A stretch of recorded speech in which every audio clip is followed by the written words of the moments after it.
जय हिंद। कैसे हैं आप सब? आशा करता हूं आप लोग जहां भी होंगे स्वस्थ होंगे। आज मैं फिर से आप सभी के बीच उपस्थित हूं एक नए और आसान टॉपिक के साथ। फलनों के प्रकार। यह क्लास 12th के लिए बहुत ही इम्पोर्टेंट टॉपिक है, क्योंकि इससे रिलेटेड हर बार एग्जाम में क्वेश्चंस आते ही आते हैं। इसलिए आप लोग इसे बहुत ही अच्छे से समझिए। आज का हमारा टॉपिक है फलनों के प्रकार। हम लोग पढ़ने जा रहे हैं फलनों के प्रकार। तो फलनों का प्रकार पढ़ने से पहले हमें पता होना चाहिए फलन क्या होता है। तो सबसे पहले हम समझेंगे फलन होता क्या है। हालांकि आप लोग क्लास 11 में पहले से पढ़ चुके हैं फलन होता क्या है, फिर भी हम लोग थोड़ा सा क्लास 11 के ऊपर नज़र डाल लेते हैं, समझ लेते हैं फलन क्या होता है। फलन से संबंधित 2-3 पॉइंट है, उसे समझ लेते हैं। उसके बाद हम आते हैं अपने मेन टॉपिक के ऊपर, फलनों के प्रकार। ठीक है, तो समझते हैं सबसे पहले फलन होता क्या है। फलन जो होता है एक प्रकार का संबंध ही होता है, लेकिन वह संबंध एक विशेष प्रकार का संबंध होता है। तो एक विशेष प्रकार के संबंध को ही हम कहते हैं फलन। तो विशेष प्रकार का संबंध होने के लिए कुछ इम्पोर्टेंट पॉइंट है, उसे आप समझ जाते हैं तो फलन भी आप समझ जाते हैं। तो यहाँ पर हम लोग डायग्राम से समझते हैं विशेष प्रकार का संबंध। आप लोग विशेष प्रकार का संबंध समझ जाते हैं तो वही फलन भी है। विशेष प्रकार का संबंध क्या है? फलन है, जिसे कहते हैं फंक्शन। हम मान लेते हैं यहाँ पर एक सेट ए है, सेट ए है, और यहाँ पर सेट बी है। इसे सेट ए मान लेते हैं और इसे सेट बी मान लेते हैं। ठीक है, सेट ए से सेट बी में एक रिलेशन है, सेट ए से सेट बी में एक रिलेशन है। ठीक है, तो सेट ए में कुछ अवयव हैं, 1 2 3 4, और सेट बी में कुछ अवयव हैं, मान लेते हैं रैंडमली ऐसे 1 2 3 4 5। सेट ए में 1 से लेकर 4 तक अवयव हैं, सेट बी में 1 से 5 तक अवयव हैं। ऐसे आप कुछ भी रैंडमली कंसीडर कर सकते हैं अवयवों को। तो सेट ए में जो अवयव हैं उसको बोल देते हैं एक्स, सेट बी में जो अवयव हैं उसे बोल देते हैं वाई। ठीक है, सेट ए के अवयवों को क्या कह दिए हैं? एक्स। एक्स बराबर क्या है? 1 2 3 4। वाई बराबर क्या है? 1 2 3 4 5, इतना। ठीक है, अब हम मान लेते हैं 1 का संबंध 2 से है, 2 का संबंध 3 से, 3 का 4 से, 4 का 5 से, ऐसा संबंध कुछ है। ठीक है, तो यहाँ पर देखेंगे जो संबंध है कैसा है। 1 का 2 के साथ है, 2 का 3 के साथ है, 3 का 4 के साथ है, 4 का 5 के साथ है। ठीक है, यहाँ पर देखेंगे सेट ए के सभी अवयवों का सेट बी के किसी न किसी अवयव के साथ संबंध है। लेकिन यहाँ पर देखेंगे एक खास प्रकार का संबंध है। समुच्चय ए के प्रत्येक अवयव का केवल और केवल एक ही प्रतिबिंब है। 1 का 2 है, 2 का 3 है, 3 का 4, 4 का 5। तो समुच्चय ए के सभी अवयवों का कोई भी अवयव यहाँ पर छूटा नहीं है। तो समुच्चय ए के सभी अवयवों का एक और केवल एक ही प्रतिबिंब है। तो ये खास प्रकार का संबंध है। तो इस खास प्रकार के संबंध को हम क्या बोलते हैं? फलन बोलते हैं। यही जो संबंध है आर, इसी संबंध को हम क्या कह देंगे? फलन। क्यों कहते हैं फलन? क्योंकि यह एक खास प्रकार का संबंध है, एक विशेष प्रकार का संबंध है, यह हो जाएगा फलन। इसी को हम लोग फलन के रूप में इस प्रकार लिख सकते हैं, ऐसे ऐसे यहाँ पर लिख देते हैं। सेम यही चीज़ लिखते हैं दोबारा से, थोड़ा सा अंतर होगा। 1 2 3 4, यहाँ पर ले लेते हैं 1 2 3 4 5। सेम वही चीज़ है, लेकिन अंतर क्या है इसमें? अंतर समझ लीजिए। अब यहाँ पर जो संबंध था ए से बी में, एक विशेष प्रकार का संबंध है। यही जो एक विशेष प्रकार का संबंध है ए से बी में, इसी को हम एक नया नाम दे देते हैं फलन। फलन को स्मॉल एफ से प्रदर्शित करते हैं। यही जो है क्या कहलाएगा? अब फलन कहा जाएगा। ठीक है, यहाँ पर देखिए 1 का संबंध 2 से है, 2 का 3 से है, 3 का 4 से है, और 4 का 5 से है। ठीक है, तो इसमें कौन कौन सी इम्पोर्टेंट पॉइंट है उसे हम लोग यहाँ पर लिख लेते हैं। यहाँ पर लिखते हैं पहला पॉइंट, फलन होने के लिए पहला पॉइंट। मान लीजिए फलन ए से बी में परिभाषित है, तो पहला इम्पोर्टेंट पॉइंट बनता है कि ए और बी क्या होना चाहिए? अरिक्त होना चाहिए। ए और बी खाली नहीं होने चाहिए। अगर मान लीजिए बी खाली हो गया, बी खाली हो गया यानी बी में कुछ भी नहीं है, यहाँ पर मान लीजिए कुछ लोग हैं, तो इन लोगों का इधर के लोगों के साथ कुछ संबंध होगा। अगर इधर कोई है ही नहीं तो कोई संबंध पॉसिबल हो पाएगा? नहीं हो पाएगा। इसलिए ए और बी दोनों में से कोई भी खाली नहीं होना चाहिए, अरिक्त नहीं होना चाहिए। कुछ न कुछ अवयव इसमें होने ही होने चाहिए। अगर मान लीजिए इधर कुछ लोग हैं, इधर कोई है ही नहीं, तो इधर के लोगों का उधर के साथ कोई संबंध हो पाएगा? मान लीजिए इधर कुछ लोग हैं और इधर कुछ नहीं है, तो इधर के लोगों का उधर के साथ कोई संबंध पॉसिबल होगा? नहीं होगा। आप खड़े हैं, आपके सामने कोई नहीं है, एकदम खाली खाली है, तो आपका संबंध किसी के साथ हो पाएगा? नहीं हो पाएगा। तो सामने होना चाहिए, ए और बी खाली नहीं होने चाहिए, इसमें कुछ न कुछ अवयव होने चाहिए। तो यहाँ लिखते हैं ए व बी अरिक्त होने चाहिए। अरिक्त मतलब खाली ना हो, अरिक्त होने चाहिए। यहाँ पर जो समुच्चय ए है, समुच्चय बी, दोनों क्या होने चाहिए? अरिक्त होना चाहिए, खाली ना होने चाहिए। उसके बाद समझिए दूसरा पॉइंट समझिए, समुच्चय ए के प्रत्येक अवयव का एक और केवल एक प्रतिबिंब बनना चाहिए। पहले यहाँ पर शब्दों में लिख लेते, उसके बाद और डिटेल से समझते हैं। उसके बाद एक तरीका और है, रामबाण है, उसे आप जिंदगी में कभी भूल ही नहीं पाएंगे। अगर आप भूलना भी चाहें तब भी नहीं भूल पाएंगे। सबसे पहले शब्दों में लिख लेते हैं। दूसरा पॉइंट है ए के प्रत्येक अवयव का, ए के प्रत्येक अवयव का, ए के प्रत्येक अवयव का एक और केवल एक प्रतिबिंब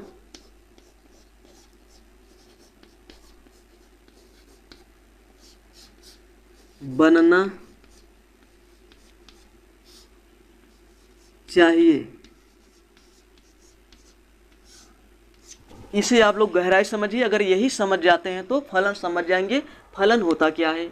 मान लीजिए समुच्चय ए है, समुच्चय बी, यहाँ पर ऐसे मान लेते हैं शॉर्ट में, f such that A to B. यहाँ पर जो फलन है एफ, वह ए से बी में परिभाषित है। इसे क्या पढ़ते हैं? बी पर ए का फलन, बी पर ए का फलन। ठीक है, ऐसे हम लोग पढ़ते हैं। यहाँ पर फलन जो है एफ, वह ए से बी में परिभाषित है। तो यहाँ पर सबसे इम्पोर्टेंट पॉइंट यही है, अपने आप में बहुत ही खास है। ऊपर वाला भी खास है, लेकिन इसी को आप गहराई से समझिए। यहाँ पर है ए के प्रत्येक अवयव का, ए क्या है? ए है। ए में जो भी अवयव हैं, सभी अवयव का एक और केवल एक ही प्रतिबिंब बनना चाहिए। सबसे पहला पॉइंट क्या है? ए के प्रत्येक अवयव कवर होने चाहिए, ए का कोई भी अवयव नहीं छूटना चाहिए। ठीक है, ए का अवयव कोई नहीं छूटा है। उसके बाद देखिए, एक और केवल एक प्रतिबिंब बनना चाहिए। एक का एक फोटो बन गया, अब एक का दूसरा फोटो नहीं बनना चाहिए। एक का इमेज क्या है? 2 है, 2 का 3 है, 3 का 4 है, 4 का 5 है। तो सभी अवयवों का एक और एक प्रतिबिंब बना है, सभी का बना है और सभी का एक एक ही बना है, इसलिए यह फलन है, यह फलन है। एक एग्जाम्पल और देख लेते हैं हम लोग। यहाँ पे देखिए एक एग्जाम्पल और, 2-3 एग्जाम्पल करते हैं, उसके बाद अपने आप क्लियर हो जाएगा फलन होता क्या है। यहाँ पर सेट ए ले लेते हैं, सेट बी ले लेते हैं, यहाँ पर कुछ अवयव ले लेते हैं रैंडमली, 1 2 3, यहाँ पर ले लेते हैं ए बी सी डी। ठीक है, अब क्या कंडीशन है यहाँ पर? पहला तो है ए और बी अरिक्त होना चाहिए, खाली नहीं होना चाहिए। ए और बी खाली नहीं है, इतना क्लियर है, खाली तो नहीं है। पहला अप्लाई हो गया, खाली नहीं है। दूसरा क्या कह रहा है? ए के प्रत्येक अवयव का, ए के प्रत्येक अवयव का क्या बनना चाहिए? केवल और केवल एक प्रतिबिंब बनना चाहिए, एक का एक फोटो बनना चाहिए। मान लीजिए एक का संबंध एक के साथ हो गया, एक का इमेज एक है, दो का क्या है बी है, और तीन का क्या है बी है। इधर छूट रहे हैं अपने को कोई दिक्कत नहीं है, लेकिन इधर नहीं छूटना चाहिए। यहाँ देखेंगे एक का इमेज ए है, दो का बी है, तीन का बी है। हालांकि दो और तीन का एक ही इमेज है, कोई दिक्कत नहीं है। इसका और इसका एक ही प्रतिबिंब है, कोई दिक्कत नहीं, लेकिन इसका तो एक ही है, इसका तो एक ही फोटो बना है, कोई दिक्कत नहीं है कि दोनों का फोटो एक ही बन गया, दिक्कत नहीं है। लेकिन ऐसा नहीं होना चाहिए। अगर हम ऐसा बना दें यहाँ पर ए बी, ये मान ली फलन है एफ, यहाँ पर ले ले ए बी सी, इधर ले ले एक दो तीन, एक का संबंध दो से है और ए का संबंध दो से है, और बी का संबंध सी से है, और सी का संबंध किससे है थ्री से है। ए का संबंध एक से है और एक का संबंध दो से है। यहाँ पर देखेंगे ए का दो प्रतिबिंब बन गया है। यहाँ पर क्या कहा है, ए के प्रत्येक अवयव का एक और केवल एक प्रतिबिंब बनना चाहिए। यहाँ पर देखिए ए में जो पहला अवयव ए है, इसका दो प्रतिबिंब बन गया है। यहाँ से दो एरो निकला हुआ है, एक अवयव से दो तीर नहीं निकलना चाहिए। क्या ऐसा पॉसिबल है कि एक बार में दो दो निशाने लगा दें? एक गोली से दो टारगेट को शूट कर सकते हैं? नहीं कर सकते हैं। एक गोली से एक ही टारगेट को शूट किया जा सकता है। यहाँ पर देखिए एक अवयव से दो तीर निकला है, ऐसा पॉसिबल नहीं है। तो ये फलन नहीं है, ये फलन नहीं है, इसकी वजह से गड़बड़ हो गया, फलन नहीं है। इधर एक भी अवयव नहीं छूटना चाहिए और एक अवयव से केवल एक ही तीर निकलना चाहिए, एक से ज़्यादा नहीं निकलना चाहिए। तब वह फलन हमारा क्या कहलाएगा, फलन। इस कंडीशन में फलन नहीं है, इस कंडीशन में फलन नहीं है। एक एग्जाम्पल और देख लेते हैं, उसके बाद हम लोग आते हैं अपने मेन टॉपिक के ऊपर, ठीक है।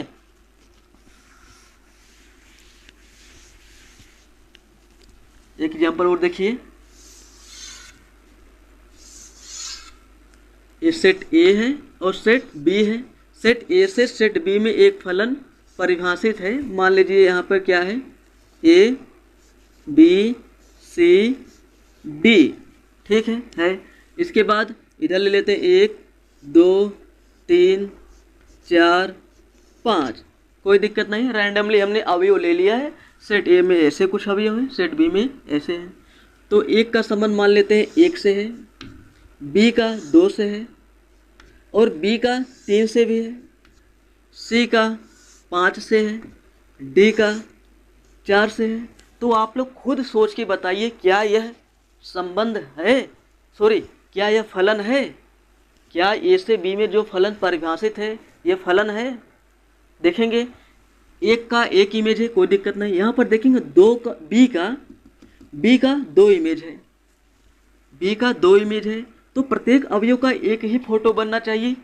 ए में जो भी अवयव है उसका केवल और केवल एक फोटो बनना चाहिए। यहाँ पर देखेंगे बी का दो फोटो बन गया, ऐसा पॉसिबल नहीं है। देखिए यहाँ क्या है, ए के प्रत्येक अवयव का एक और केवल एक प्रतिबिंब बनना चाहिए, तब उसको कहेंगे फलन, नहीं तो फलन नहीं कहेंगे। यहाँ पर बी का दो प्रतिबिंब बन गया, इसलिए यह फलन नहीं है।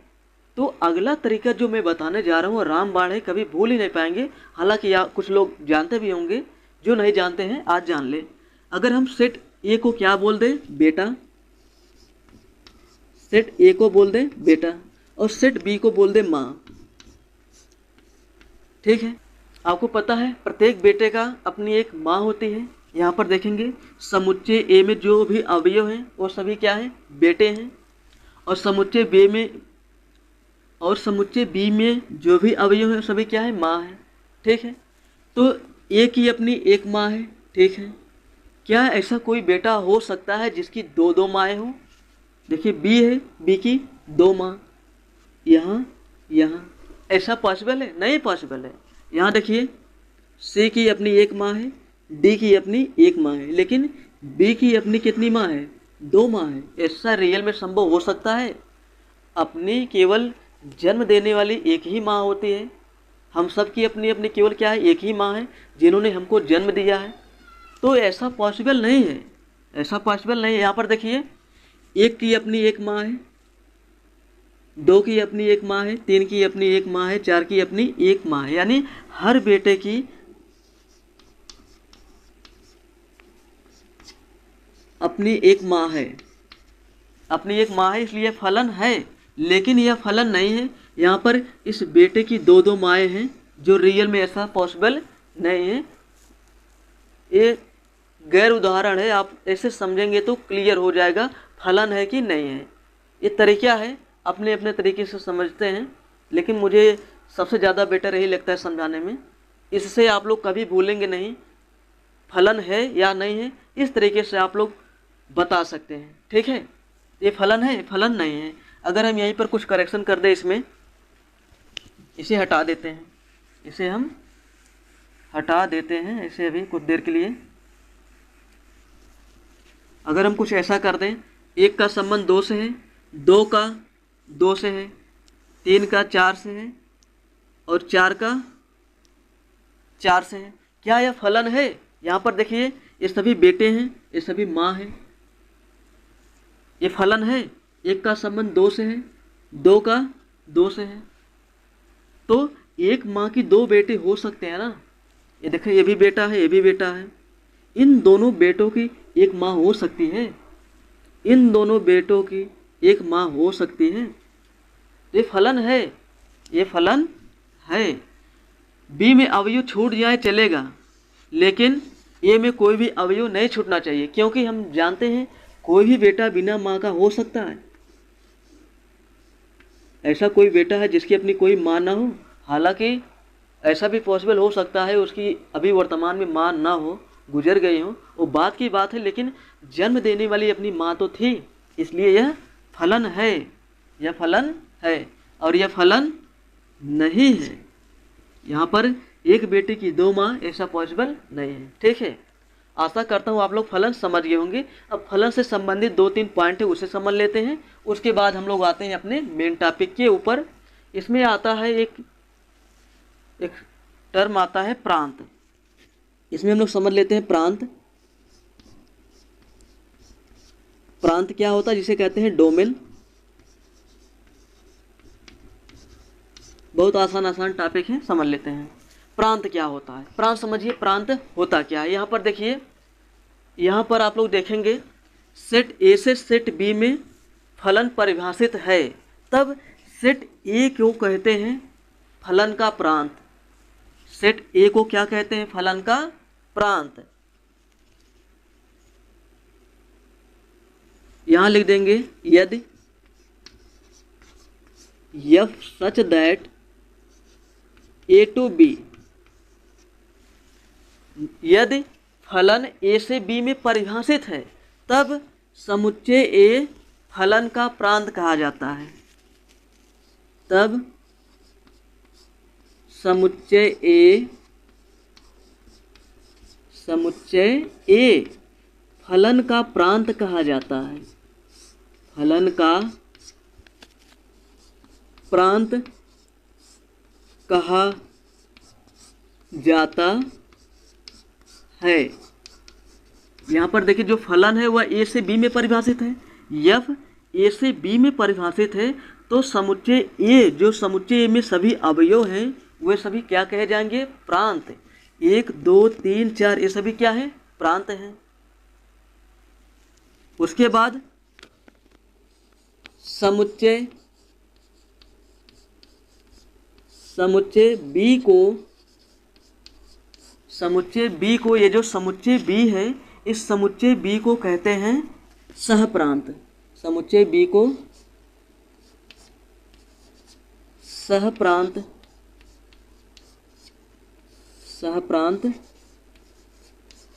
कहते हैं। सहप्रांत को क्या बोलते हैं? कोडोमेन। क्या बोलते हैं? कोडोमेन। इसको क्या बोलते हैं? कोडोमेन। सहप्रांत, इसे समझ लीजिए आप, सह प्रांत।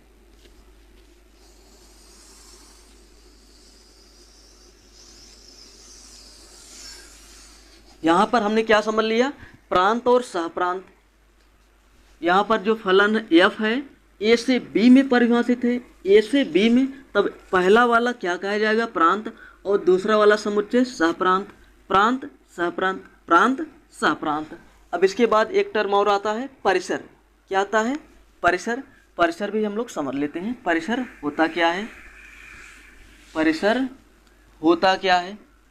तो यहाँ पर हम लोग समझ लेते हैं परिसर। परिसर, परिसर को बोलते हैं रेंज, परिसर को बोलते हैं रेंज। मान लीजिए फलन f है, f such that a to b में परिभाषित है। यहाँ पर जो फलन f है वह a से b में परिभाषित है, तब समुच्चय A के प्रतिबिंब को, तब समुच्चय A के, तब समुच्चय A के प्रतिबिंब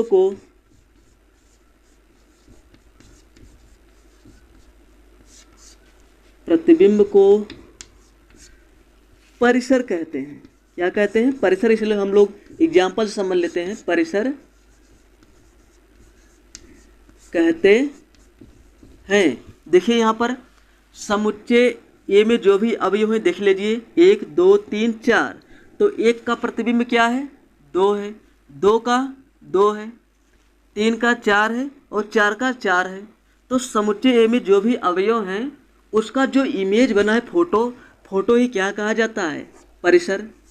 तो यहाँ पर परिसर क्या हो गया, तो यहाँ पर परिसर बराबर हो जाएगा, परिसर बराबर क्या हो जाएगा, 2। हालांकि 1 और 2 का इमेज 2 ही है तो एक ही बार लिखेंगे 2। 3 और 4 का प्रतिबिंब 4 है तो एक ही बार लिखेंगे 4। तो ये हो गया परिसर। ये क्या है, परिसर। और प्रांत क्या हो गया, पूरा का पूरा समुच्चय ए, सहप्रांत पूरा का पूरा समुच्चय बी, सहप्रांत।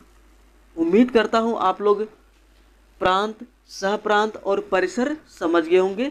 एक छोटा सा एग्जाम्पल ले लेते हैं प्रांत, परिसर और सहप्रांत के ऊपर। ठीक है, इसे इरेज कर देते हैं यहाँ पर। इसी के बाद हम लोग आएंगे अपने मेन टॉपिक के ऊपर, फलनों के प्रकार।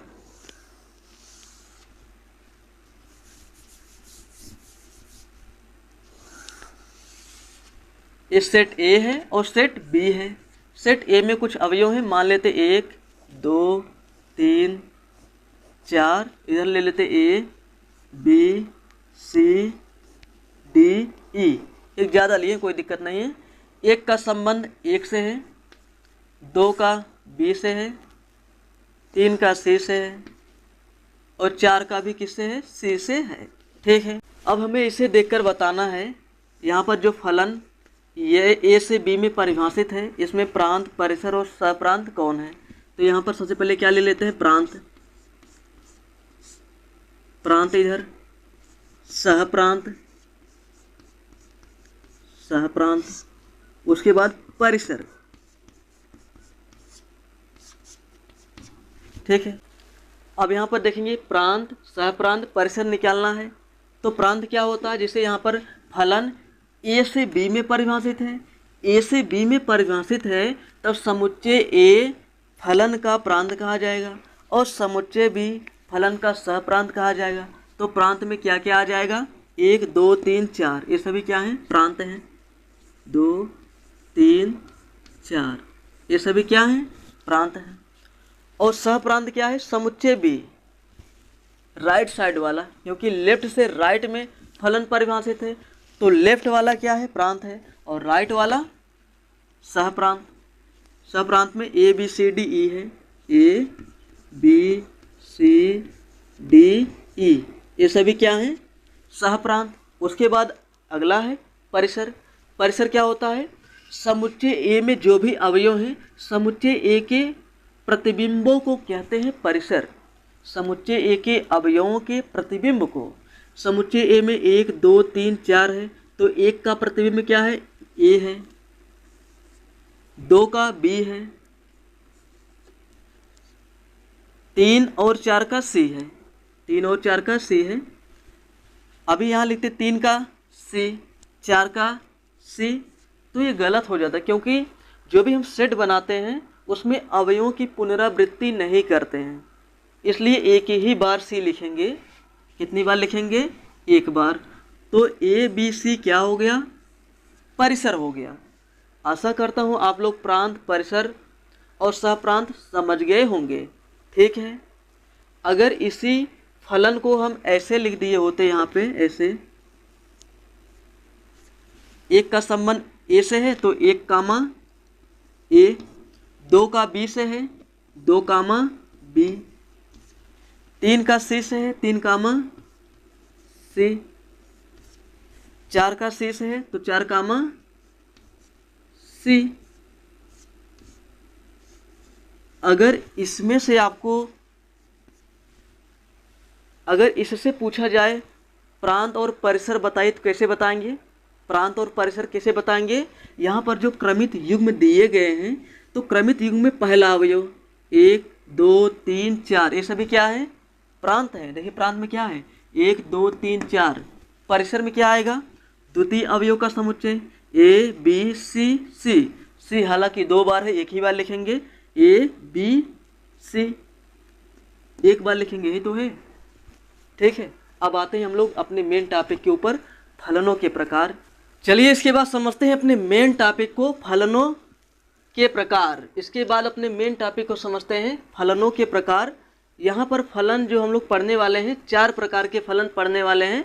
पहला है एकैकी फलन, दूसरा है बहुएकैकी फलन, तीसरा है आच्छादक फलन और चौथा है अंतःक्षेपी फलन।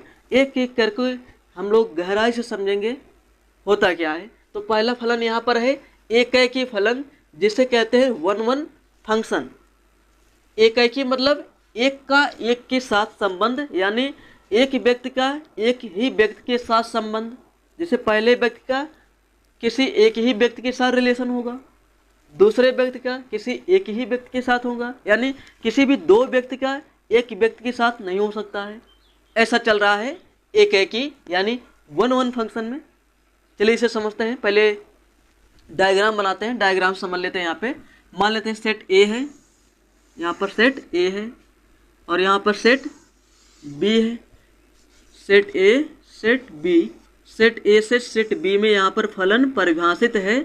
सेट ए में कुछ अवयव है, मान लेते हैं यहाँ पे ए बी सी, और यहाँ पर कुछ अवयव हैं 1 2 3 4। यहाँ पर रैंडमली हमने सेट ए और सेट बी में अवयव को ले लिया है। अब इसी के अनुसार हम लोग क्या करते हैं, संबंध को यहाँ पर दर्शाते हैं। यहाँ क्या है? एकैकी वन वन। वन वन का मतलब एक व्यक्ति का एक ही व्यक्ति के साथ संबंध। इस व्यक्ति का एक के साथ संबंध हो गया, इसका किसी एक के साथ, इसका किसी एक के साथ।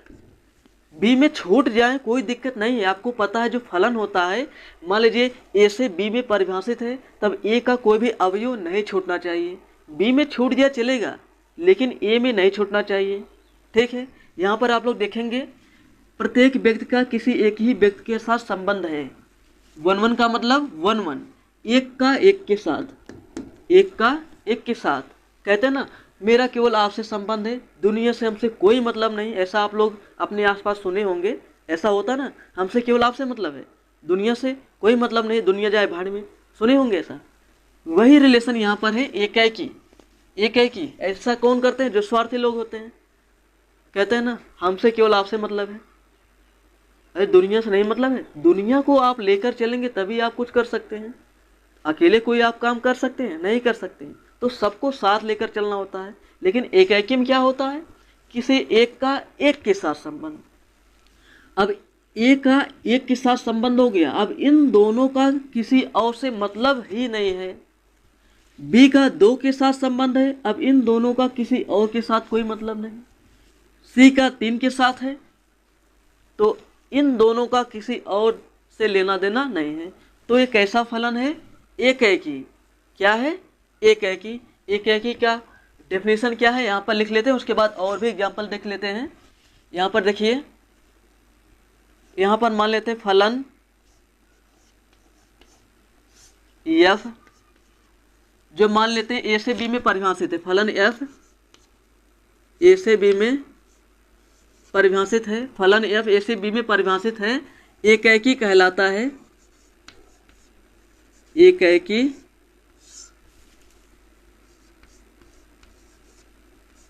कहलाता है, कहलाता है यदि यदि यदि ए के मतलब ए के अवयवों का, ए के भिन्न भिन्न, ए के भिन्न भिन्न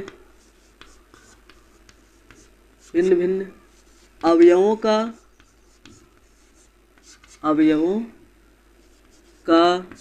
बी में भिन्न भिन्न प्रतिबिंब हो, प्रतिबिंब हो, तब क्या कहलाता है? एकैकी कहलाता है। जब समुच्चय ए का भिन्न भिन्न अवयव, समुच्चय ए के अलग अलग अवयवों का समुच्चय बी में अलग अलग प्रतिबिंब हो, यानी समुच्चय ए के किसी भी अवयव का प्रतिबिंब समान नहीं होना चाहिए। दो लोगों का एक ही प्रतिबिंब ना हो, तभी तो भिन्न भिन्न होगा। क्या होना चाहिए? भिन्न भिन्न प्रतिबिंब। बी में भिन्न भिन्न, यहाँ पर भिन्न भिन्न दो बार है, भिन्न भिन्न प्रतिबिंब हो, तब उस फलन को कहते हैं एकैकी। क्या कहते हैं? एकैकी। यहाँ पर देखिए एक एग्जाम्पल और, जैसे यहाँ पर ले लेते हैं सेट ए, दूसरा ले लेते हैं सेट बी। सेट ए से सेट बी में एक फलन परिभाषित है एफ। ए बी सी ले लिए, 1 2 3 हो गया। अब देखिए यहाँ पर क्या करेंगे, एक का एक के साथ, बी का 2 के साथ, सी का भी 2 के साथ। क्या यह एकैकी होगा? एकैकी का मतलब समुच्चय, यानी समुच्चय ए के भिन्न भिन्न अवयवों का बी में भिन्न भिन्न प्रतिबिंब हो, इधर के अलग अलग अवयवों का अलग अलग प्रतिबिंब हो, यानी इधर के दो अवयवों का एक ही प्रतिबिंब नहीं बनना चाहिए। यहाँ पर देखेंगे इसका तो एक प्रतिबिंब है, ठीक है, बी और सी का एक ही प्रतिबिंब है, भिन्न भिन्न कहाँ हुआ? ए के प्रत्येक अवयव का बी में भिन्न भिन्न हो प्रतिबिंब, यहाँ पर तो एक ही प्रतिबिंब हो गया, बी और सी का एक ही फोटो बना है। यह एकैकी नहीं है, एकैकी नहीं है। आप लोग इसे और आसान शब्दों में बता सकते हैं, प्रांत के अलग अलग अवयवों का सह प्रांत में अलग अलग प्रतिबिंब हो। आपको पता है अगर ऐसा लिखा है f such that A to B, फलन ए से बी में परिभाषित है, तब समुच्चय ए को प्रांत, समुच्चय बी को सह प्रांत कहते हैं। ये क्या है? प्रांत है। यह क्या है? प्रांत। और ये क्या है? सह प्रांत। डोमेन कोडोमेन है, ठीक है, प्रांत सह प्रांत। प्रांत के भिन्न भिन्न अवयवों का सह प्रांत में भिन्न भिन्न प्रतिबिंब हो, तब उस फलन को कहते हैं एकैकी फलन। क्या कहते हैं? एकैकी फलन। यहाँ पर एकैकी नहीं है, ए एकैकी है। यहाँ पर प्रांत में ए बी सी है, तो ए बी सी का अलग अलग अवयव है, इनमें से किसी दो अवयव का एक ही प्रतिबिंब नहीं होना चाहिए। तो क्या हो गया? एकैकी फलन हो गया। उम्मीद करता हूँ आप लोग एकैकी समझ गए होंगे। अब इसके बाद आते हैं दूसरे पर। दूसरा हमारा है बहु एकैकी। बहु एकैकी, बहु एकैकी फलन। बहु एकैकी फलन इसको बोलते हैं many one function. Many one function, ये भी काफ़ी आसान है। बहु एकैकी फंक्शन जिसे कहते हैं बहुएकाकी फलन, many one function. Many one का मतलब देखिए यहाँ पर क्या है, बहुएकाकी। बहुएकाकी का मतलब क्या है, बहुत सारे लोगों का किसी एक के साथ संबंध। ऐसा तो संभव हो सकता है, जैसे कोई व्यक्ति होता है, एक व्यक्ति का बहुत सारे लोगों के साथ संबंध हो सकता है, संभव है। यहाँ पर देखते हैं वही फलन में, देखिए यहाँ पर हम मान लेते हैं, यहाँ पे इसे हटा देते हैं अभी।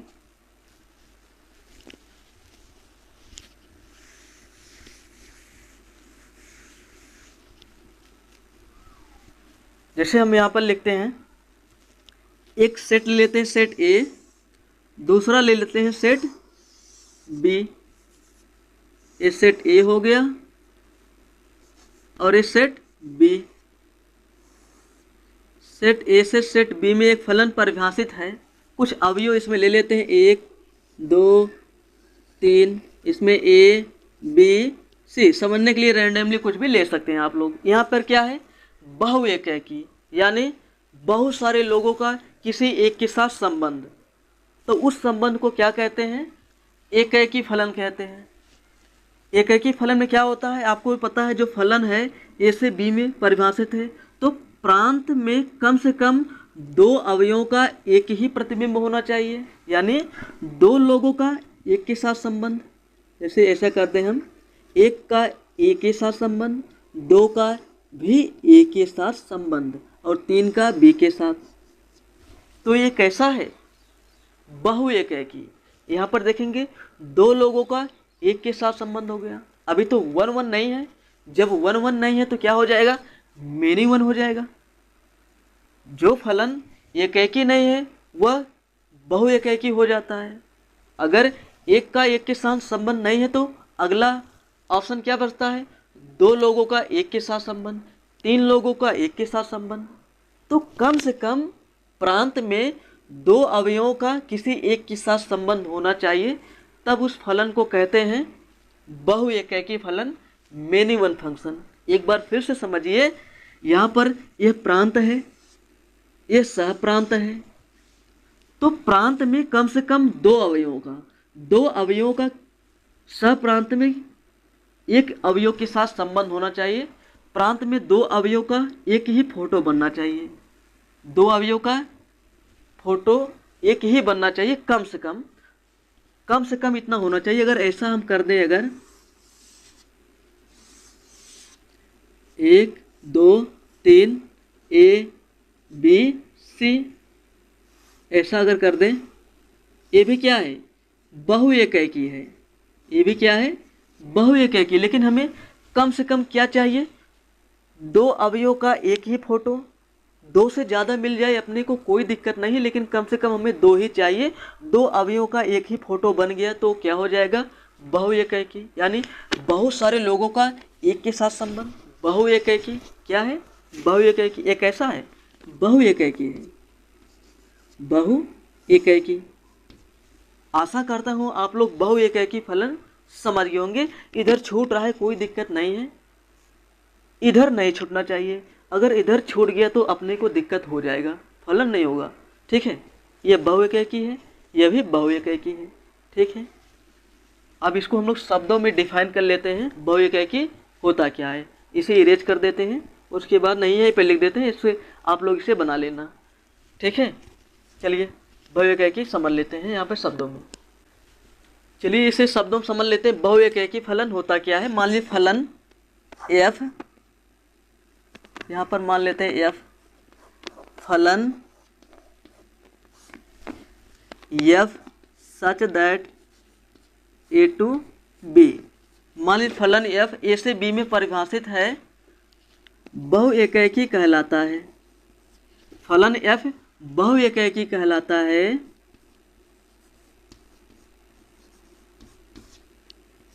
बहुएकाकी कहलाता है। कब कहलाता है बहुएकाकी, जब फलन ए से बी में परिभाषित हो और ए में कम से कम 2 अवयवों का एक ही प्रतिबिंब बनना चाहिए। ए में कम से कम 2 अवयवों का, बी में एक ही प्रतिबिंब हो, ऐसा लिखते हैं हम लोग यहाँ पे। ए में कम से कम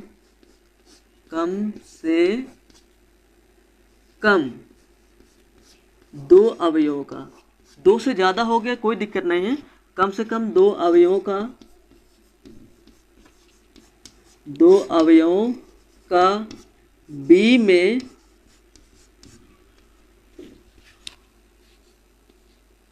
बी में समान प्रतिबिंब हो, समान प्रतिबिंब हो।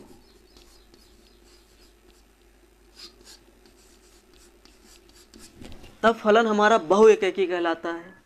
यहाँ पर इस समुच्चय ए से बी में फलन परिभाषित है, ठीक है, और ए में कम से कम दो अवयवों का समुच्चय बी में समान प्रतिबिंब हो। ए में कम से कम दो अवयव का एक ही फोटो बनना चाहिए, एक ही प्रतिबिंब बनना चाहिए, कम से कम दो। तीन हो गया चलेगा, ये भी क्या है, बहुएकाकी है। एक दो तीन, तीनों का एक के साथ संबंध, तीनों का एक ही प्रतिबिंब है, तो इस परिभाषा के अनुसार क्या हो गया, यह बहुएकाकी हो गया, ठीक है। अब इसके बाद नेक्स्ट फलन को हम लोग समझते हैं आच्छादक फलन।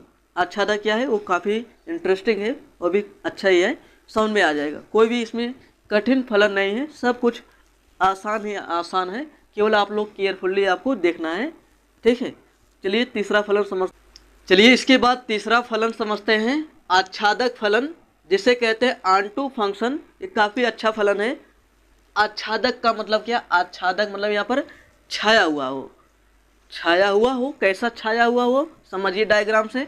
यहाँ पर एक सेट मान लेते हैं, सेट ए और सेट बी।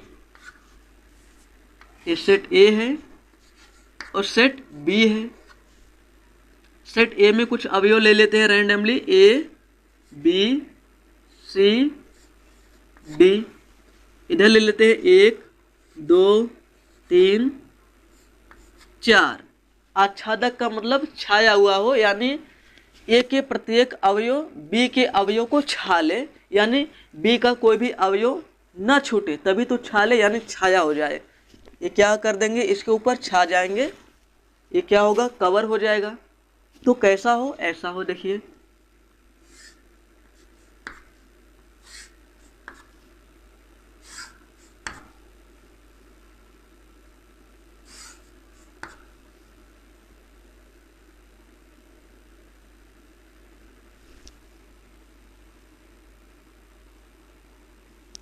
देख पा रहे हैं, ए का प्रत्येक अवयव बी से कनेक्ट हो गया है, यानी ए ने बी को छा लिया हुआ।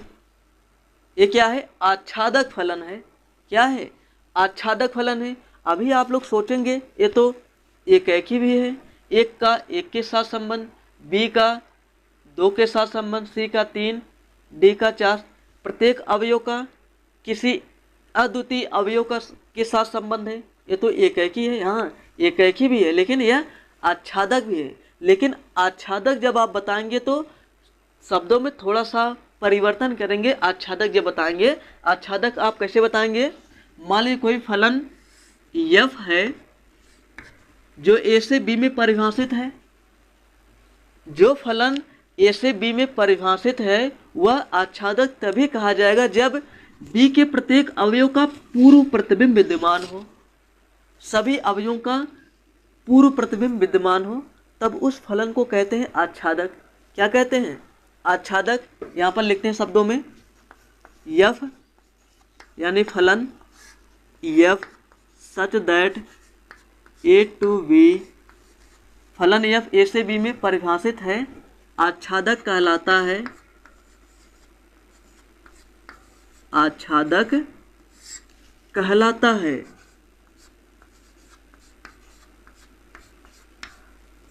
कहलाता है यदि फलन जो है ए से बी में परिभाषित है, तब क्या होगा, यदि बी के प्रत्येक अवयव का पूर्व प्रतिबिंब विद्यमान हो। यदि बी के प्रत्येक अवयव का ए में पूर्व प्रतिबिंब विद्यमान हो, पूर्व प्रतिबिंब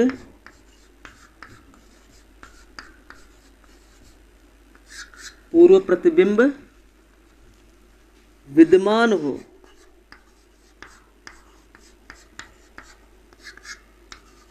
तब हम उसे क्या कहते हैं? आच्छादक कहते हैं।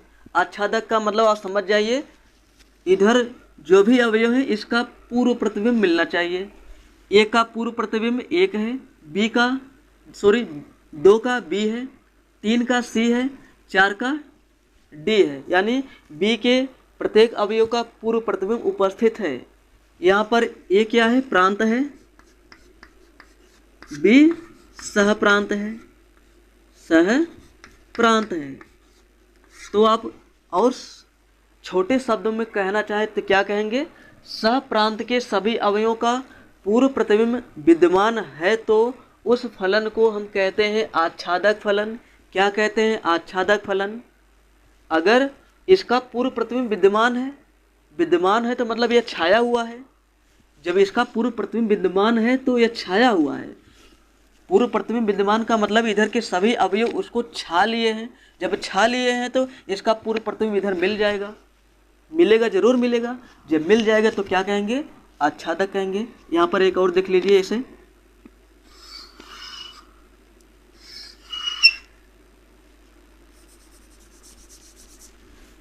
यहाँ ले लीजिए, इस बार x y ले लेते हैं। इसमें अवयव क्या ले लेते हैं? 3 4 5 इधर ले लेते हैं, L M N O ले लेते हैं।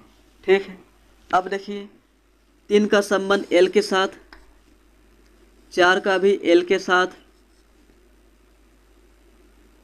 और इधर क्या कर देते हैं?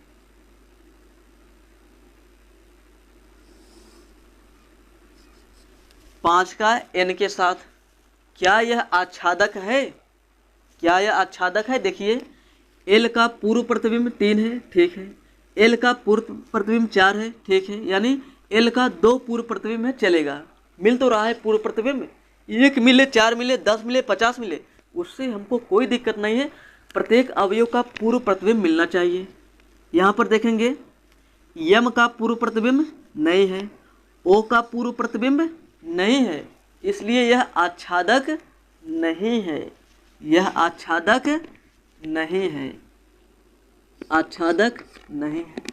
क्यों नहीं है? क्योंकि सह प्रांत के सभी अवयवों का पूर्व प्रतिबिंब विद्यमान नहीं है। समुच्चय y का पूर्व प्रतिबिंब विद्यमान नहीं है, इसलिए यह आच्छादक नहीं है। अब इसके बाद लास्ट फलन समझ लेते हैं, चौथा अंतःक्षेपी फलन।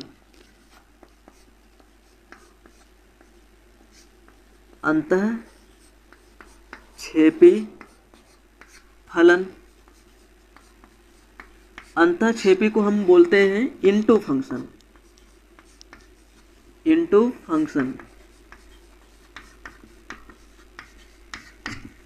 अंतःक्षेपी ये लास्ट है, ये काफ़ी आसान है, सभी आसान है। जैसे 3 हमने पढ़ा, काफ़ी आसान था, इसलिए ये भी बहुत आसान है, बहुत ज़्यादा टफ नहीं है। अंतःक्षेपी मतलब, अंतः मतलब क्या है? अंतः मतलब अंदर, क्षेपी का मतलब समझ लीजिए छिप गया, छिपा हुआ हो। अंतः का मतलब अंदर, क्षेपी का मतलब छिपा, समझ लीजिए समझने के लिए। अंदर छिपा हुआ है, जब कोई अंदर छिपा हुआ है, दिखाई नहीं दे रहा है, तब उस व्यक्ति का किसी व्यक्ति के साथ संबंध हो सकता है।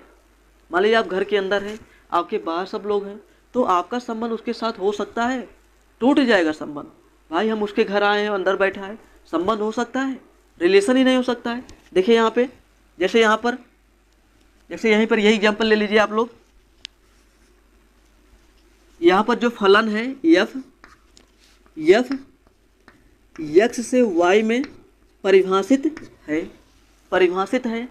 3 का L से है, 4 का L से है, 5 का N से है। M और O का किसी के साथ संबंध नहीं है, यानी ये छिपा हुआ है, छिप गया है, इसका किसी के साथ संबंध नहीं है। तो इसको क्या कहेंगे? इस फलन को अंतःक्षेपी। क्या कहेंगे? अंतःक्षेपी। अंतःक्षेपी को आप लोग शब्दों में कैसे डिफाइन करेंगे? ऐसे आप डिफाइन करेंगे, मान लीजिए कोई फलन f है जो x से y में y है, जो x से y में परिभाषित है, तो क्या होना चाहिए? y में कम से कम एक अवयव ऐसा हो जिसका पूर्व प्रतिबिंब विद्यमान न हो। y में कम से कम एक अवयव ऐसा हो जिसका पूर्व प्रतिबिंब विद्यमान न हो। अगर कोई फलन ऐसा है जो a से b में परिभाषित है, इससे पहले हमने a और b लिया था, तो a और b ले लेते हैं तो उससे ज़्यादा क्लियरिटी आ जाएगी। इस बार हम क्या बना देते हैं, इसको a और b बना देते हैं। यहाँ पर जो फलन है वह a से b में परिभाषित है, फलन f a से b में परिभाषित है। तो b में कम से कम एक अवयव ऐसा हो, ज़्यादा से ज़्यादा हमसे कोई मतलब नहीं, केवल एक अवयव ऐसा हो जिसका पूर्व प्रतिबिंब a में उपस्थित ना हो। और छोटे शब्दों में बताना चाहें, इसे आप जानते हैं क्या है? प्रांत है, ये सहप्रांत है। a से b में फलन परिभाषित है तो पहले वाले सेट को कहते हैं प्रांत, दूसरे वाले को कहते हैं सहप्रांत। जहाँ पर तीर लगा हुआ है वो क्या हो जाता है? सहप्रांत। जिधर से तीर निकला हुआ उसे कहते हैं प्रांत। तो सहप्रांत में कम से कम एक अवयव ऐसा होना चाहिए जिसका पूर्व प्रतिबिंब प्रांत में उपस्थित ना हो। यहाँ पर देखेंगे O और M का पूर्व प्रतिबिंब एक भी नहीं है, तो ये कैसा हो जाएगा? अंतःक्षेपी फलन हो जाएगा। कैसा फलन है? अंतःक्षेपी फलन हो जाएगा। यहाँ पर लिखेंगे फलन f सच दैट जो a से b में परिभाषित है। मान लीजिए कोई फलन f a से b में परिभाषित है, अंतःक्षेपी कहलाता है।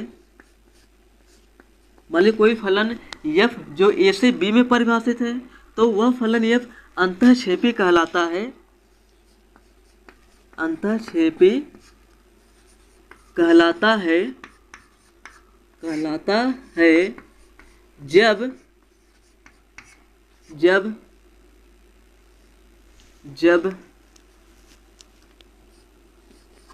b में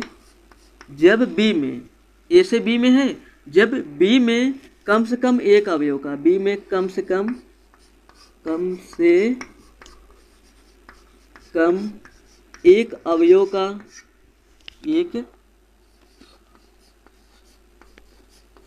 एक अवयव का पूर्व प्रतिबिंब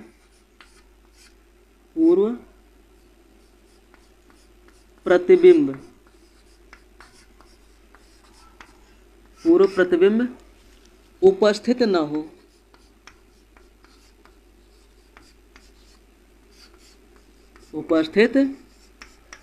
तब क्या कहलाता है? अंतःक्षेपी कहलाता है। यहाँ पर देखेंगे B में दो अवयव ऐसे हैं जिसका पूर्व प्रतिबिंब उपस्थित नहीं है, इसलिए यह कैसा फलन है? अंतःक्षेपी फलन है। इस तरह आज हम लोगों ने चारों प्रकार के फलनों को समझ लिया। एकैकी फलन क्या होता है, बहुएकैकी, आच्छादक, अंतःक्षेपी क्या होता है, समझ लिया।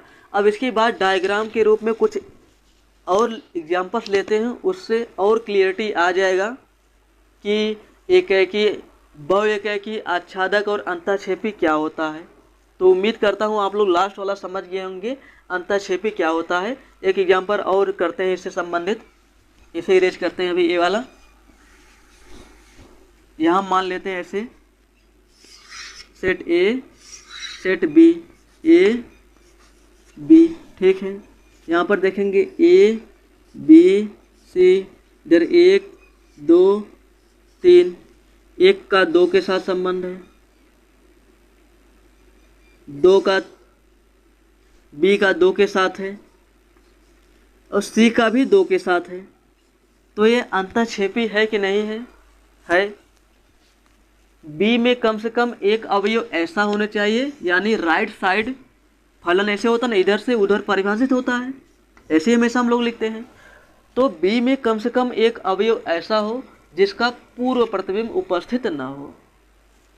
A का प्रतिबिंब 1 है तो 1 का पूर्व प्रतिबिंब A है। B और C का प्रतिबिंब 2 है तो 2 का पूर्व प्रतिबिंब बी और सी है, लेकिन 3 का कोई भी पूर्व प्रतिबिंब नहीं है, इसलिए यह क्या है, अंतःक्षेपी फलन है, अंतःक्षेपी फलन है। उसके साथ ही साथ एक फलन और क्या है, बहुएकैकी है। यह बहुएकैकी और अंतःक्षेपी दोनों है। यहाँ पर देखेंगे दो लोगों का किसी एक के साथ संबंध क्या हो गया, बहुएकैकी हो गया, और एक छूट भी रहा है तो क्या हो गया, अंतःक्षेपी। बहुएकैकी अंतःक्षेपी है। तो इसी से संबंधित हम लोग अनेक क्वेश्चन अभी करने वाले हैं, क्वेश्चन नहीं एग्जाम्पल करेंगे इसी तरह डायग्राम के रूप में। उसके बाद यह क्लास समाप्त हो जाएगा, उसके बाद नेक्स्ट क्लास में एग्जाम्पल्स की शुरुआत करेंगे। तो आशा करता हूँ आप लोग इतना समझ गए होंगे। इसके बाद हम लोग आगे और समझ लेते हैं। चलिए इसके बाद फलनों के प्रकार से संबंधित कुछ एग्जाम्पल करते हैं। यहाँ पर डायग्राम के रूप में कुछ एग्जाम्पल दिए गए हैं। यहाँ पर हमको बताना है कौन सा फलन एकैकी है, कौन बहुएकैकी है, कौन आच्छादक है, कौन अंतःक्षेपी है, यहाँ पर हमको बताना। यहाँ पर पहला दिया है ए से बी में कोई फलन है, ए से बी में परिभाषित है। ये सभी क्या है, ए से बी में परिभाषित फलन है, सभी ए से बी में, ठीक है। तो सबसे पहले हम देखेंगे कौन एकैकी है, कौन बहुएकैकी। एकैकी और बहुएकैकी छांट लेंगे, उसके बाद आच्छादक और अंतःक्षेपी देखेंगे, ठीक है। पहले चेक करते हैं कौन एकैकी है। एक का एक के साथ संबंध, तो ये क्या है, एकैकी है। एक क्या है, एकैकी है, एकैकी है, क्लियर है। अब इसको देखते हैं, एक का एक के साथ संबंध, बी का दो के साथ संबंध, लेकिन यहाँ देखेंगे ए और सी का एक के ही साथ संबंध, दो लोगों का एक के साथ संबंध, यानी बहुत सारे लोगों का एक के साथ संबंध क्या हो गया, बहुएकैकी। ये क्या है, बहुएकैकी। अभी केवल एकैकी और बहुएकैकी छांटते हैं, उसके बाद आच्छादक और अंतःक्षेपी उसको बाद में देखेंगे। यहाँ पर देखेंगे एक का एक के साथ संबंध, बी का एक के साथ, लेकिन यहाँ पर देखेंगे आप ए और सी का दो के साथ संबंध है, यानी दो लोगों का एक के साथ संबंध। एक क्या हो गया, मेनी वन फंक्शन हो गया। मेनी वन मतलब बहुएकैकी हो गया। एक क्या है, बहुएकैकी, बहुएकैकी। कौन मारा है, ठीक है। यहाँ पर देखेंगे दो लोगों का एक के साथ संबंध, कम से कम अगर दो लोगों का एक के साथ संबंध हो गया तो बहुएकैकी। बहुत सारे का एक के साथ संबंध, बहुएकैकी। यहाँ पर देखेंगे एक का एक के साथ संबंध है, इधर छूट गया कोई दिक्कत नहीं है, तो एकैकी है। ये क्या है, एकैकी। One one one one one one one one, एकैकी हो गया। इसे देखिए पांचवा, दो लोगों का एक के साथ संबंध, फिर दो लोगों का एक के साथ संबंध, ये भी क्या है, बहुएकैकी। बहुएकैकी,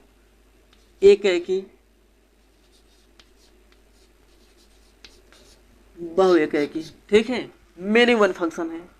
अभी हमने एकैकी और बहुएकैकी को छांट लिया है। अब इसके बाद यहाँ देखिए पहला वाला, एक का एक के साथ संबंध, वन वन हो गया। यहाँ पर देखेंगे जो यहाँ पर फलन है ए से बी में परिभाषित है, और यहाँ पर साथ ही साथ बी के प्रत्येक अवयव का पूर्व प्रतिबिंब विद्यमान है। जब बी के प्रत्येक अवयव का पूर्व प्रतिबिंब विद्यमान होता है तब वह फलन क्या होता है, आच्छादक होता है। तब यह फलन जो ए से बी में परिभाषित है यह आच्छादक और एकैकी दोनों है, यानी एकैकी और आच्छादक दोनों हैं। एकैकी तथा आच्छादक,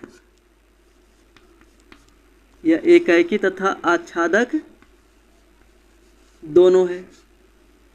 यह एकैकी तथा आच्छादक दोनों है। कौन, ए वाला।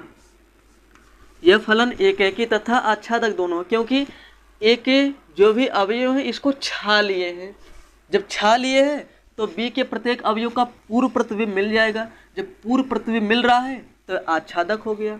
इसको देखिए, यहाँ पर देखिए ये तो बहुएकैकी है। बहुएकैकी है तो बचा क्या, अंतःक्षेपी, आच्छादक और एकैकी। जो फलन बहुएकैकी है वह 100% एकैकी होगा ही नहीं, तो बचेगा क्या, आच्छादक और अंतःक्षेपी। अंतःक्षेपी होगा नहीं, क्योंकि इसमें कोई भी अवयव ऐसा नहीं है जिसका पूर्व प्रतिबिंब उपस्थित ना हो, सभी का पूर्व प्रतिबिंब उपस्थित है। तब यह क्या हो जाएगा, यह हो जाएगा बहुएकैकी आच्छादक। आच्छादक, बहुएकैकी आच्छादक, यह क्या हो गया, बहुएकैकी आच्छादक। यहाँ पर देखिए अभी तो यह फलन क्या है, बहुएकैकी है, एकैकी तो होगा नहीं, एकैकी है तो बहुएकैकी नहीं होगा, अगर बहुएकैकी है तो एकैकी नहीं होगा। अब बचेगा क्या, आच्छादक और अंतःक्षेपी। यहाँ पर देखेंगे एक छूट गया, छिप गया, छिप गया तो इसका पूर्व प्रतिबिंब नहीं मिल पाएगा। आप दर्पण के सामने रहेंगे तभी तो आपका पूर्व प्रतिबिंब मिलेगा, आप दर्पण के सामने खड़े रहेंगे तो आपका प्रतिबिंब बन जाएगा। आप छिप जाएंगे, बनेगा प्रतिबिंब, नहीं बनेगा। तो 4 का पूर्व प्रतिबिंब नहीं है, जब पूर्व प्रतिबिंब नहीं है तो क्या हो जाएगा, अंतःक्षेपी। तो यह फलन बहुएकैकी तथा अंतःक्षेपी है, अंतःक्षेपी, अंतःक्षेपी, ठीक है। अब इसको देखिए, यह देखिए एक का एक के साथ संबंध है, लेकिन एक छूट गया, यह क्या हो गया, जब छूट गया तो क्या बन गया, अंतःक्षेपी। तो यह फलन एकैकी तथा अंतःक्षेपी है, एकैकी तथा अंतःक्षेपी, अंतःक्षेपी, यह एकैकी तथा अंतःक्षेपी है, यह बहुएकैकी तथा अंतःक्षेपी है। अब लास्ट वाला देख लीजिए, लास्ट वाला भी क्या है, बहुएकैकी है लेकिन एक छूट रहा है। जब एक छूट रहा तो क्या बन जाएगा, बहुएकैकी तथा अंतःक्षेपी, अंतःक्षेपी, ठीक है। इस तरह आप बता सकते हैं कौन सा फलन एकैकी आच्छादक है, बहुएकैकी आच्छादक है, बहुएकैकी अंतःक्षेपी है, एकैकी अंतःक्षेपी है, बहुएकैकी अंतःक्षेपी है। आशा करता हूँ आप लोग इसे बहुत ही अच्छी तरह से समझ गए होंगे। अब इसके बाद इसी से रिलेटेड कुछ इम्पोर्टेंट पॉइंट है, कुछ मैथमेटिकल टर्म है, उससे समझ लेते हैं। उसके बाद एक क्लास एंड हो जाएगा। उसके बाद नेक्स्ट क्लास में हम लोग मिलेंगे एग्जाम्पल के साथ, इससे रिलेटेड जो एग्जाम्पल है उसे हल करेंगे, ठीक है। तो एक छोटा सा टॉपिक, उसे समझने के बाद एक क्लास समाप्त हो जाएगी। चलिए इसके बाद फलन से संबंधित कुछ इम्पोर्टेंट पॉइंट है, यहाँ पर समझ लेते हैं। मान लेते हैं कोई फलन f है, वह a से b में परिभाषित है, तो मैथमेटिकल टर्म में हम कैसे कहेंगे कोई भी फलन एकैकी है या बहुएकैकी है। कोई जो क्वेश्चन सॉल्व करेंगे तो हम कैसे कर सकते हैं, वह फलन एकैकी है या बहुएकैकी है उसे समझते हैं।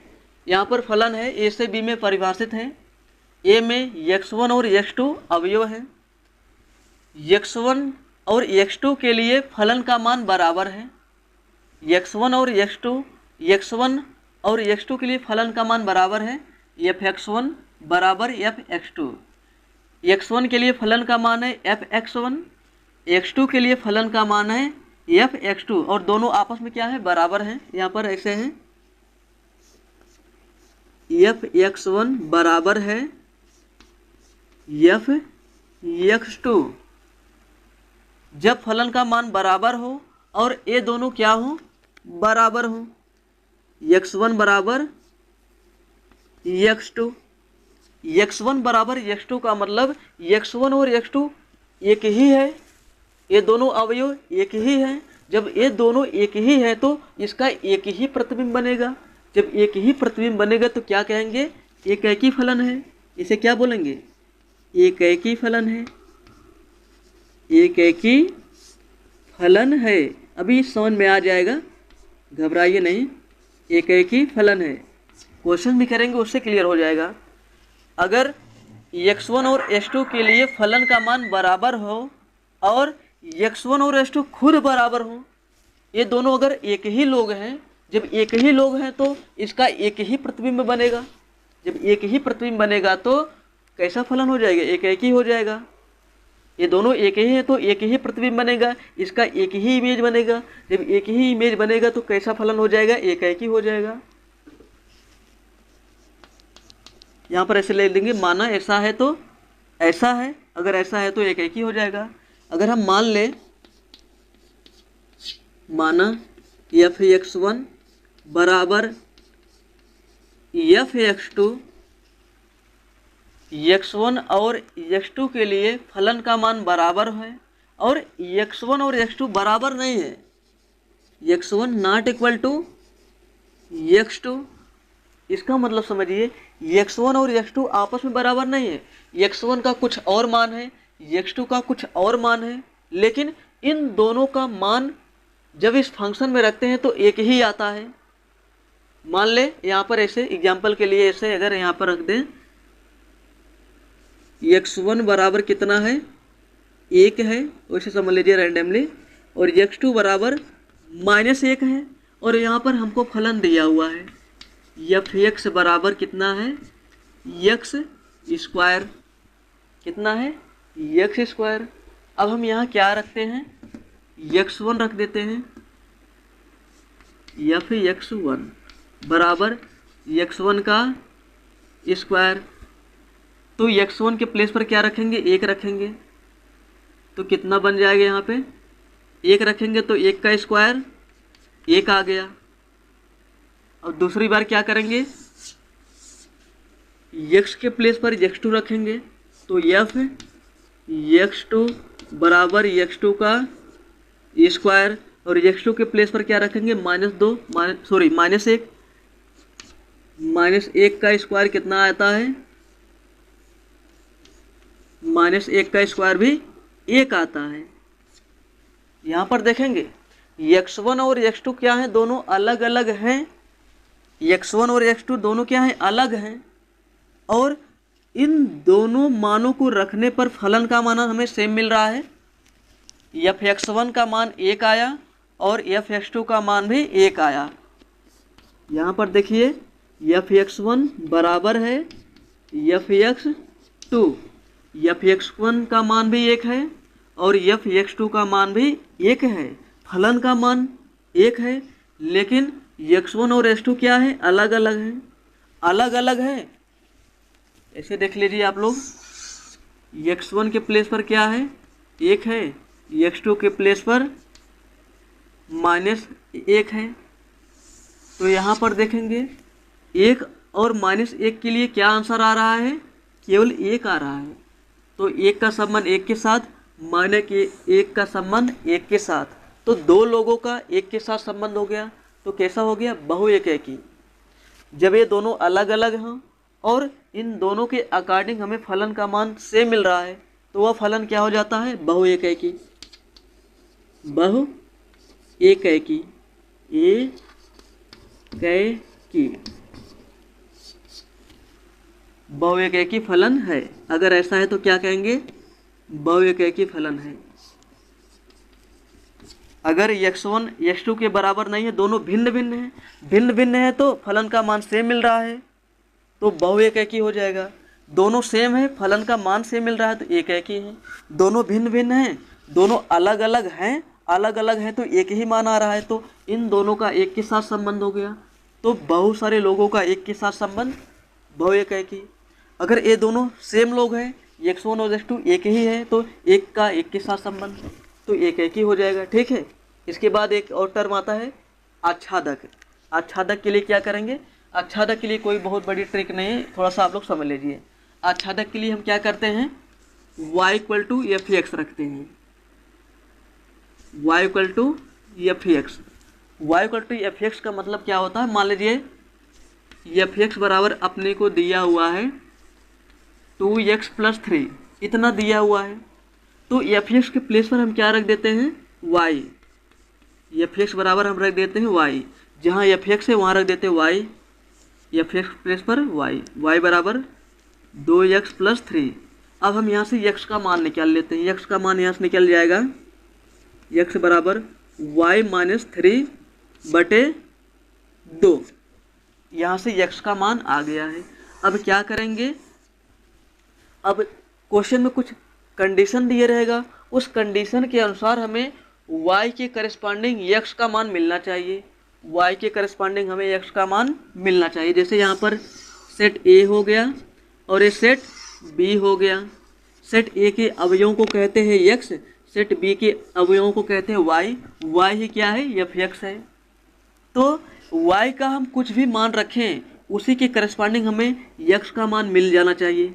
वाई कुछ भी रखें उसी के करस्पॉन्डिंग हमें एक्स मिल रहा है, तब हम उसे कहेंगे आच्छादक। क्या कहेंगे, आच्छादक। जैसे अगर हम क्या रख दें यहाँ पर, क्या रख दें यहाँ पर, 3 रख दें, y के स्थान पर 3, 3 माइनस 3 जीरो, 0/2 जीरो। अगर y का मान 0 आ गया और 0 इधर किसी से कनेक्टेड है तो आच्छादक होगा। यानी y के प्रत्येक मान के लिए अगर सही है तो हमारा क्या हो जाएगा, आच्छादक हो जाएगा। तो इससे रिलेटेड हम लोग क्वेश्चन करेंगे, वहाँ पर डाउट आप लोगों का क्लियर हो जाएगा। तो उम्मीद करता हूँ आज आप लोग इसे अच्छी तरह से समझ गए होंगे। अगर कोई भी डाउट है तो आप लोग कमेंट करके बताइए, हम लोग उसे दोबारा से समझेंगे। तो आज के लिए इतना है। अब मिलता हूँ मैं किसी नए वीडियो में किसी नए टॉपिक के साथ। हालांकि इसके बाद हम लोग एग्जाम्पल्स करेंगे। तो आज के लिए इतना है। जय हिंद, जय